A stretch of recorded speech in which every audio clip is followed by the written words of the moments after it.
When you think of gladiators, you probably imagine chaos. Two dudes swinging swords in the Colosseum, blood everywhere, the crowd chanting for someone to literally die. Hollywood hammered this into our brains. Every fight, a death match.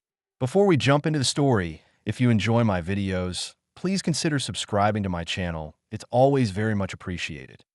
Now, let's get into it. Here's the plot twist. Most gladiators didn't fight to the death. Not even close. The truth? They were too valuable to kill. They were investments, celebrities, and, somehow, both slaves and rock stars at the same time. Pop culture sold us a bloody lie. Movies like Gladiator made it look like every single fight ended with someone's head rolling on the floor. And sure, gladiators died sometimes, but not every time. That would have been financial suicide. Gladiators took months, sometimes years, to train. Armor, then weapons and housing and food. That's all very expensive. Killing one every match? Imagine paying millions to train an NFL player and then having him die in his first game. Even the Romans weren't that reckless. Instead, most matches ended when someone yielded, basically tapping out. Referees stopped fights, judges decided winners, and the best fighters kept coming back for more.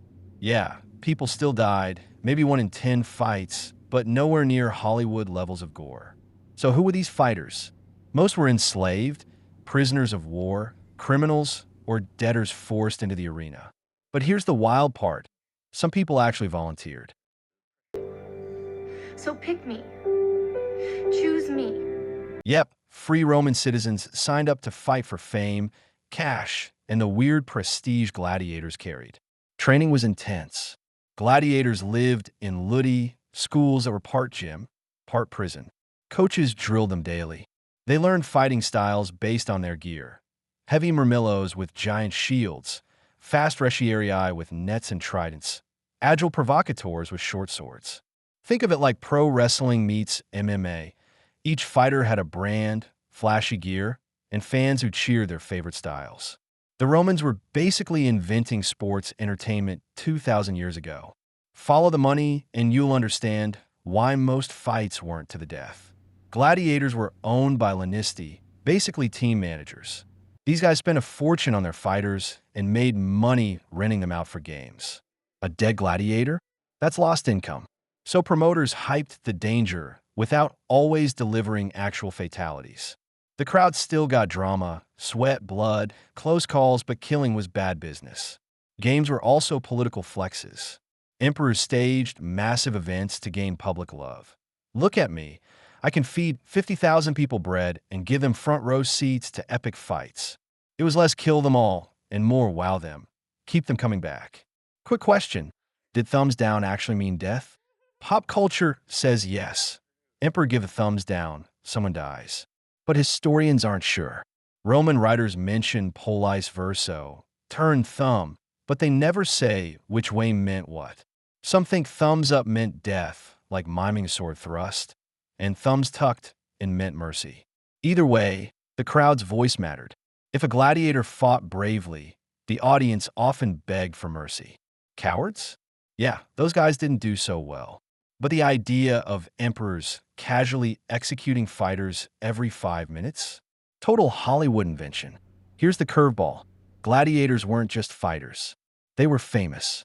Graffiti in Pompeii literally fangirled over them. Celadus makes the girls sigh. Women wrote love notes on arena walls.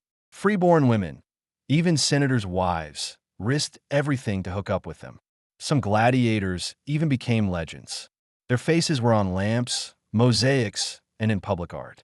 Emperors like Commodus joined the games, fighting staged matches dressed as Hercules to prove their divinity. Imagine the emperor suiting up like the Rock for clout. That's how insane Rome was. Don't get it twisted. Being a gladiator was still hell. The training was relentless. Injuries were constant.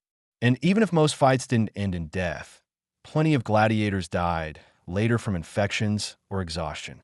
And not all arena events were gladiator bouts. Rome loved variety. Wild animal hunts. Some prisoners were tossed to lions. Others were forced to reenact myths, like Icarus, except this version ended with them being burned alive. The games were entertainment, but they were also propaganda. Rome is powerful enough to turn death into a show. So why do we still think every gladiator fight was a bloodbath? Two reasons: later propaganda and Hollywood.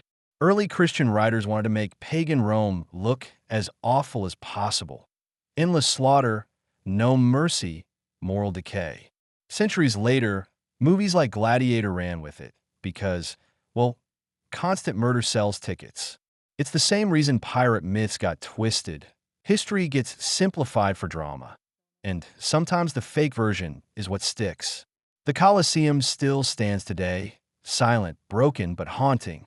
Tourists walk its halls imagining screams, steel, and endless death. The truth? It was more organized, more staged, and yes, less fatal than we think. Gladiators were athletes, entertainers, slaves, and celebrities rolled into one. Their legacy lives on in combat sports today. UFC, pro wrestling, even football. We still cheer for violence. We still idolize fighters. We still love the spectacle.